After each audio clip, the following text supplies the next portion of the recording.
में तेजस अपनी पत्नी नीरू के साथ रहता था। पति पत्नी दोनों ही नौकरी करते थे। एक दिन तेजस गांव अपनी माँ के पास फोन करता है। हेलो, प्रणाम माँ। जीते रहो माँ, तुम दादी बनने वाली हो। अरे वाह, ठीक है बेटा, मैं कल ही आती हूँ। जब माँ जी शहर पहुंची तो बेटी बहू ने बहुत अच्छे से स्वागत किया। लीजिए माँ जी, चाय। अरे गर्मा गर्म पकोड़े ले आओ माँ के लिए। नीरू रसोई में गई और 2 मिनट में ही पकोड़े ले आई। जी ये लीजिए। बहू जादू से बनाए हैं क्या?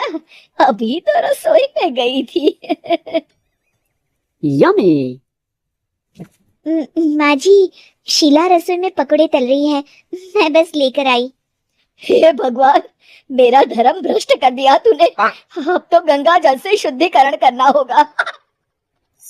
दूसरे दिन, माँ जी मैंने नाश्ता बना दिया है, ऑफिस जा रही हूँ।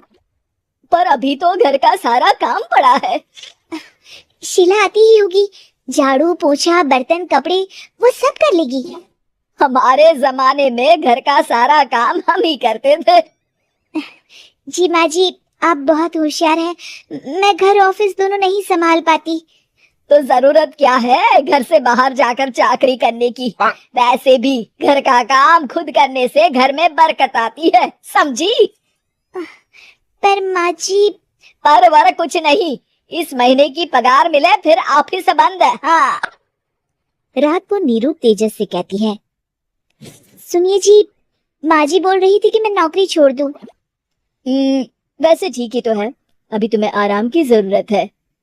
फिर भी आराम कहाँ, शीला को छुड़ाने के लिए बोल रही थी। तो अब 24 घंटे में इतना काम तो कर ही सकती हो। पर जॉब पसंद है मुझे, घर पर मन नहीं लगेगा। अगले दिन जब दोनों ऑफिस के लिए निकल रहे थे, मेरी तो कोई कीमत ही नहीं है इस घर में। माँ जी, आजकल महंगाई बहुत है, रहन सहन भी बदल गया है, दोनों नौकरी करते हैं तभी ठीक रहता है। अच्छा, तू कहना क्या चाहती है? मेरा बेटा तुझे बिठा के खिला नहीं सकता, तू ही इस घर का खर्च चला रही है, हैं? नहीं माँ जी, मेरा वो मतलब नहीं था। मतलब खूब समझती हूँ, ये बाल धूप में सफेद नहीं किए मैंने। हाँ। अब तो ये रोज का काम हो गया था। तेजस भी रोज की झिकझिक से परेशान हो गया था। एक दिन उसने कहा, नीरू, वैसे भी तुम्हें मैटरनिटी लीव मिलने वाली है, तो अभी से ही छुट्टी ले लो। पर क्या, मेरी सैलरी अच्छी खासी है। आखिर नीरू ने रिजाइन कर दिया। जब बच्चा हुआ तो घर में सब बहुत खुश हुए। कुछ दिनों बाद तेजस फाइल देख रहा था।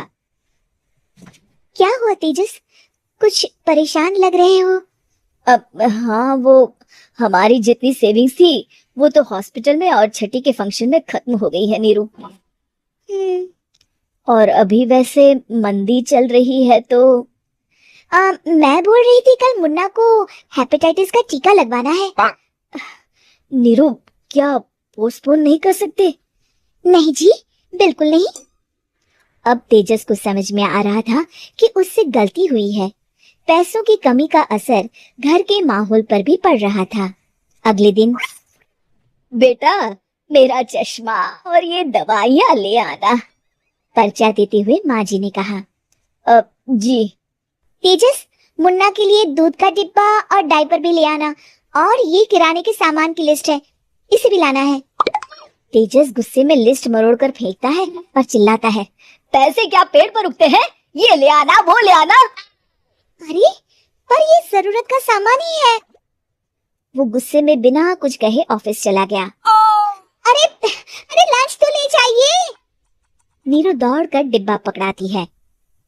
एक दिन खाना खाने के बाद, नीरू, अब तो मुन्ना कुछ बड़ा हो गया, तो अब तुम वापस ज्वाइन कर लो ना जॉब। पर इस रिसेशन में जॉब मिलना बहुत मुश्किल है, ट्राई तो करो। फिर मुन्ना, माँ जी है ना, और एक फुल टाइम मेड भी लगा लेंगे। पर माँ जी, उन्हें तो पसंद नहीं। तभी माँ जी वहां आ जाती है और प्यार से नीरू के सर पर हाथ फेरते हुए बोलती है, अब मेरी समझ में आ गया बहू, पहले के और अब के समय में अंतर है। तुम काम शुरू करो, मुन्ना की जिम्मेदारी मेरी। मेरी प्यारी माँ जी, ये कहकर नीरू उनके गले लग गई। शिक्षा परिवर्तन